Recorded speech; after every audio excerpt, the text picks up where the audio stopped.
како можеме во секојдневниот живот да го одржуваме балансот меѓу верските обврски и секојдневните должности, за да го чуваме задоволството на Аллах субханаху ва таала, Аллах да е задоволен со нас, амин, со нас и со вас. Прво човекот што треба да знае, или верникот што треба да знае, дека Аллах субханаху ва таала е оној што го има створено. И треба да знае дека правата на Аллах субханаху ва таала се пред правата на све. Обавезите што го имаме према Аллах субханаху ва таала треба да му се даде предност према сите обавези што постојат, нашите други обавези што ги имаме. Било тоа од нашето тело. Затоа што Аллах субханаху ва таала вели: "Ома халактул џинна вал инса илля лијабудун." Не ги створи џиновите и луѓето освен мене да ми прават ибадет. Само мене да ме обожаваат. Што вели Ибн Абас на коментот на овој ајет? Овде се значи таухидот. Значи Аллах субханаху ва таала да се обожава еден, без да му се придружи нешто. Овде спротивно иде често во намаз. На работа сум, не можам да кланјам.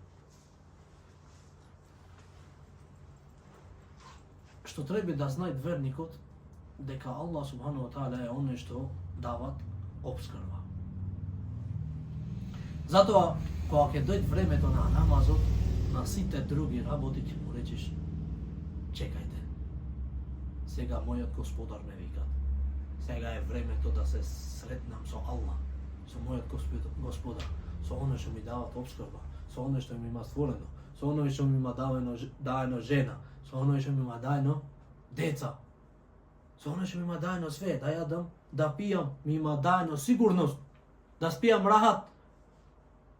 Кога во некое место не може да спие рахат, на некое место кај што нема да јаде, да пие, не може да оде на работа.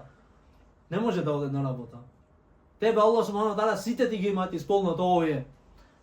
Кога ќе дојде времето на намазот, ќе му речеш на сите овие работи: сега е времето за мојот Господар. За Аллах субханаху ва таала. Не барат Аллах од тебе цел ден да кланјаш. Не. Не барат Аллах субханаху ва таала од тебе да бидиш дембел, да не одиш на работа. Не барат. Обратно. Исламот го казнит еден човек што не работи. Го казнит еден човек што не е работник, што сака да живее вака и да чекат обскрба од небо да му слезе, или пак да врне злато и сребро.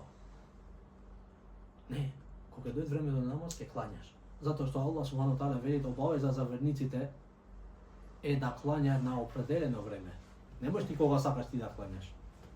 Најдобриот намаз е на своето време, или пак на првото време, свое време. Тогаш треба да се клања. И затоа секојдневните должности, ако ги правиш должности што ги имаш према Аллах субханаху ва таала, Аллах субханаху ва таала ќе ти ги олесни должностите други, секојдневните должности. Почни го денот твој со зикр. Кога ќе се разбудиш, спомни го на Аллах субханаху ва таала. После клањај намаз, клањај го сабах. После пред да одиш на работа, не да го користиш да спијам, уште имам од саба, имам уште 2 сати до на работа, после ќе станеш 10 минути пред да одиш на работа. Не. Седи, читај Куран. Тие 2 сати што ги читаш Куранот, 2 сати, 1 сат да читаш Куран, ќе видиш берекетот од Аллах субханаху ва таала, од страна на Аллах во тој ден. Ќе гледаш дека секојдневните обавези што ги имаш, Аллах субханаху ва таала ќе ти ги олесни за берекетот на Куранот, на својот говор. Така треба верникот да мисли. Зошто е кај нас овој проблеми? Зашто ние ги имаме мешано. Должностите секојдневните должности му имаме дајна предност пред должностите на Аллах субхану таала и немаме берекет, немојме да ги стигнеме ни тие ни тие. Ни должностите што имаме према Аллах немојме да ги стигнеме како што треба. Кога клањаме, не знаеме како клањаме, умот не ни е тука. Зашто? Затоа што ни се растурени работите. А ако му даваме предност на Аллах субхану таала на неговиот говор, Аллах субхану таала ќе ги ни собери проблемите. Мали ќе се за нас. И ќе ни дојде дуњалокот од сврвата, понижена. Таа е сама ќе дојде. Така вели пратеникот саллаллаху алейхи ва салем. Сама ќе ви дојде. А оне што му е целта да го стигне дуњалокот, Аллах субхану таала ќе му ги сподели работите, ќе му го прошири проблемите. И нема да му стигне од дуњалокот освен тоа што Аллах има напишано, факт. Затоа, за да се менаџираат овие, давај му предност на должностите што имаш према Аллах, Аллах субхану таала ќе ти ги олесни после и другите должности, секојдневни должности што ги имаат луѓе во Аллах најуго знај.